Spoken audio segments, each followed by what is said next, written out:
Nah, salam sejahtera bagi kita semua. Rekan saya Jan Samsir dari Prodi Informatika dengan nilai Samsir 1. Jadi pada kesempatan ini saya akan menjelaskan tentang program yang sudah saya buat. Pertama, kita lihat dulu apa yang harus dibuat. Nah, jadi di sini kita diminta untuk menambahkan kode yang sudah ditulis pada artikel 1, yaitu informasi ini perolehan nilai, perbedaan L dan pembalikannya serta pointer.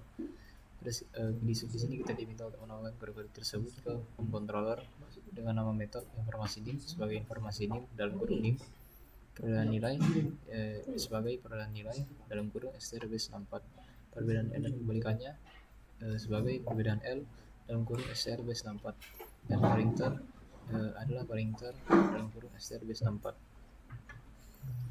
Terus inputnya juga kita diminta untuk mengubah data input menjadi str-base64. Jadi langsung saja ke kodenya. Nah, jadi ini kodenya. Jadi di sini kita menggabungkan empat kode tadi ya. Nah, jadi pertama-tama ini langsung aja masuk. Isinya ada RS controller. Yang ini aja langsung. Ya. Nah, di sini ada namanya sebuah kelas bernama home controller. Jadi empat kelas tadi bakal kita simpan semuanya di dalam home controller sebagai metode. Jadi yang pertama ada informasi nim. Nih, jadi informasi nim ini dia bakal ini gunanya buat memberikan informasi tentang nim mahasiswa. Jadi cara kerjanya itu pertama kita bakal merequest sebuah parameter string. Ya, sebuah parameter string, di mana string ini adalah nim.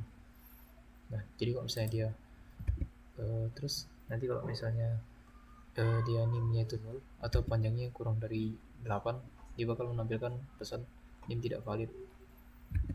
Terus ada prefix ini kayak, jadi ada bagian ini gunanya itu kayak buat mengekstrak yang ada pada nim itu. Jadi di sini kan, di sini nim, misalnya nim indeks yang ketiga, berarti dia bakal menentukan kode program studi berdasarkan 3 angka yang di belakang. Terus ini ada angkatannya itu 20 ditambah indeks yang kedua lah. Berarti kan dia tadi kan ada 8. Berarti indeks yang di depan itu 3 di skip, dan indeks yang di belakang itu 5 di skip. Berarti dia bakal dilihat indeks yang keempat dan kelima. Terus ada dash tree ini buat menentukan nomor urutnya. Jadi nomor urut ya, kira-kira untuk menentukan nomor urutnya itu dia panjang nimnya itu akan dikurangi 3, jadi cuma nomor urutnya dikurangi 3 indeksnya dan indeks. Oke. Kalau saya nggak ditemu, nah jadi inilah kira-kira nim dan prodi yang ada nanti bakal diambil dari ketentuan ini. Kalau saya nggak ada satu yang dari sini, dia bakal mengeluarkan unknown. Nah, terus dia bakal program itu bakal mengembalikan ini nanti. Terus peran nilai, kalau peran nilai itu dia bakal menghitung yang akhir dan menentukan grade dari nilai yang dikirim. Di sini karena tadi kan permintaannya pakai format str-base64 kan. Ya berarti kita bakal buatlah nama metodenya itu str-base64, perolehan nilai yang akan menerima parameter string str-base64. Nah, terus pertama-tama kan tadi diminta pakai str-base64, jadi kita buatlah dulu dia kayak mana lah biar bisa jadi str-base64. Nah, caranya itu kita pakai decode base64 ini, decode base64. Jadi ini metodenya ya, dia bakal membuat string ini bakal jadi string biasa, yaitu decode yaitu str-base64. Nah, Terus habis itu kita bakal memisahkan barisnya, terus kita bacalah setiap barisnya itu dengan format pakai format ini ya. Nah jadi di sini ada looping ya, jadi kalau misalnya untuk setiap baris itu nanti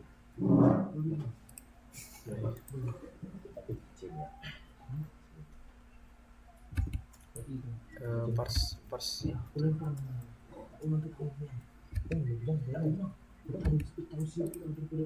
ya ini. Jadi ini guna looping ini bakal dipakai buat menentukan dia sampai mana nilai bobot data juga sampai mana aja. Ya udah, berarti dia bakal berjalan terus sampai selesai, sampai ada lagi datanya yang bakal diambil. Nah oke. Baru yang terakhir ada calculate grade. Ya calculate grade, jadi sini bakal diketahui nilainya itu berapa. Nah dia bakal mengembalikan ini lah nanti kalau programnya akan mengembalikan ini.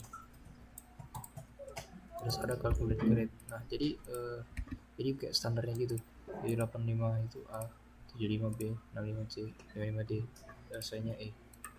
Itulah inti kondisionalnya. Terus ada perbedaan F. Perbedaan itu digunanya untuk mematikan jarak hasil pergerakan kayak pad gitu antara jalur dan antara jalur awalnya sama kebalikannya. Ini kan tadi diminta pakai STR6 base 64 juga kan. Ya udah, jadi kita buat aja parameternya dia benar STR base 64. Jadi kita buat lagi fungsinya buat mengambil buat mengubah stringnya itu jadi STR base 64. Ini dia. Oke, baru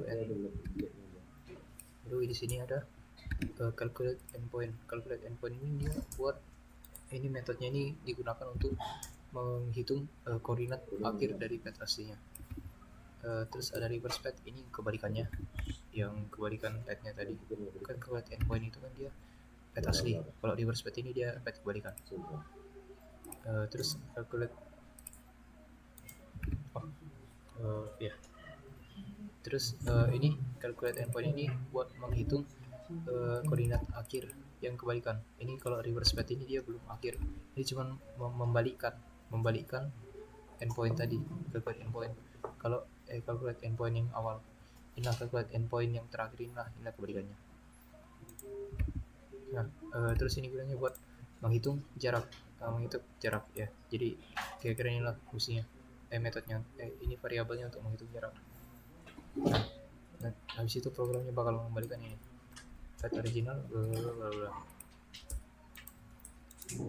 kemudian ada metode lagi calculate endpoint. Calculate endpoint ini apa sih gunanya? Calculate endpoint ini kayak tadi kan udah jelas kan, jadi ini kayak implementasinya gitu. Tadi kan sudah kita inisialisasikan, ini sudah kita deklarasikan aplikasinya. Udah, berarti ini di sini ada switch case.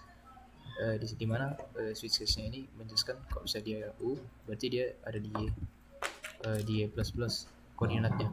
Kalau misalnya dia di D, berarti koordinat itu Y min min, R X min min, R X plus ya gitu lah. Reverse pad itu tadi itu sama aja kayak calculate endpoint, cuman dia membalikkan aja yang case-case-nya ini. Nah ini kan terbalik dia kan, case U append ya append D ya, pokoknya membalikkan lah. Baru lanjut ada pointer. Kalau pointer ini dia gunanya buat menemukan kata sering, kata yang paling sering muncul dengan awal term. Jadi ini kan pointer kan, ya udah kan karena tadi diminta str base 64 juga, berarti kita bikinlah parameternya, dia bakal menerima string dengan format str base 64. Berarti ini kita buat lagi fungsinya yang buat mengubah string itu menjadi str base 64, format str base 64. Baru kita bakal pertama kita bisalah teksnya itu jadi bagian-bagian kecil, karena kita mau menentukan kata yang awalannya, berarti dia dibagi menjadi dua, awalan dan top word. Ya, kita bagi menjadi dua, top word dan word biasa. Ya udah, berarti baru kita bakal hitung lah. Kita hitung lah dia kata apa aja yang dimulai dari ter, di mana kita bakal pakai yang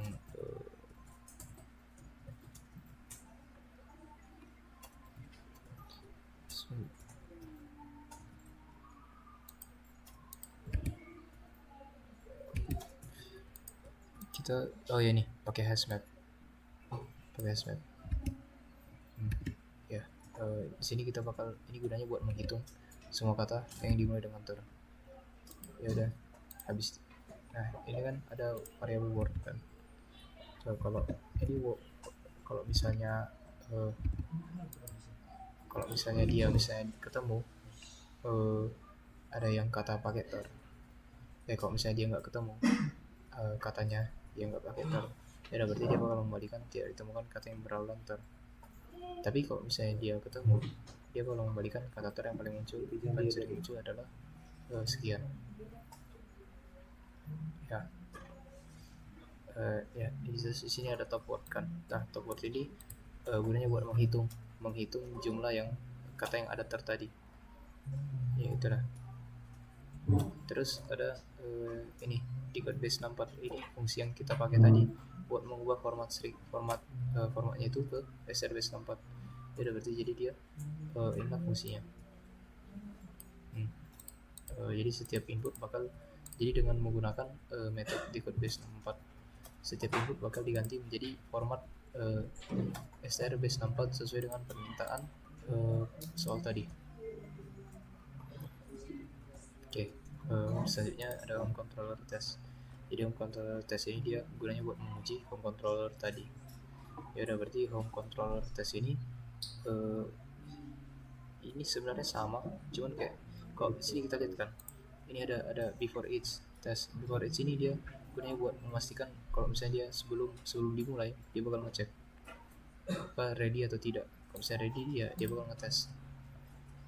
Ini ada tes kan, yang pokoknya yang add test ini berarti gunanya buat menguji. Ada tes semua berarti menguji. Ya udah, berarti ini kalau yang ini gunanya buat ngetes metode tes informasi ini juga sama. Ini juga sama. Cuman ini apa sih bedanya yang tes ini? Beda ini sebenarnya skenario-nya.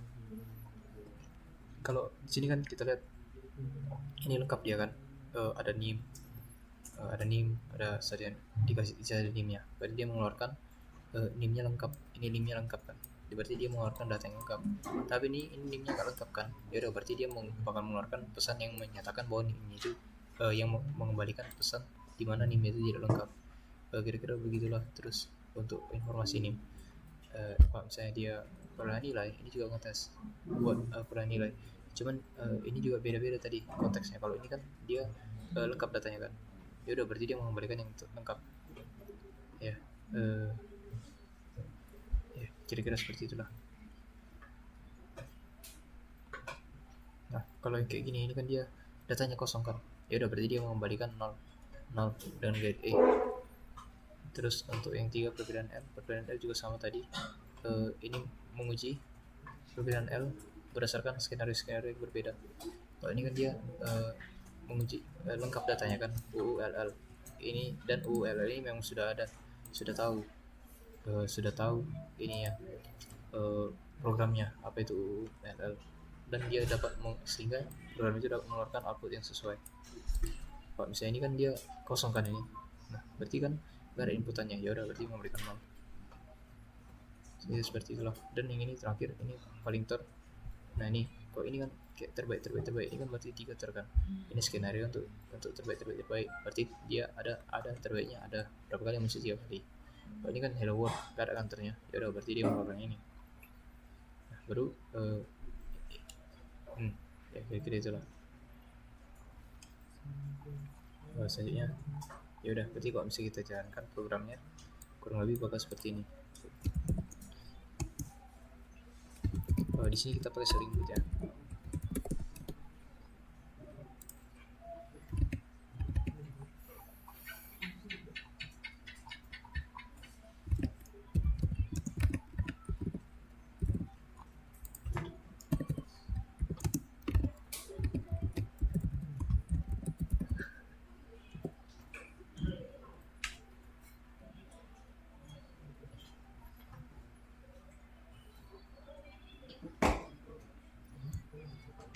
Kalau di sini ini kenapa ya ada error? Karena kan jujur saja ini belum semuanya selesai 100%. Mungkin ada beberapa yang outputnya tidak, output pada home ini mungkin tidak sesuai dengan tes di home controllernya. Jadi itu kenapa dia error. Tapi kalau saya kita lihat di webnya, server. Nah ini, jadi di sini ada yang error. Ini 8 dari 50 biji dia misbranch, dan 1 dari 547. Kalau misalnya kita lihat lebih lanjut, itu dapat di sini dapat dilihat kalau misalnya misbranch-nya itu paling banyak di perolehan nilai string. Ini yang kuning ini. Ya.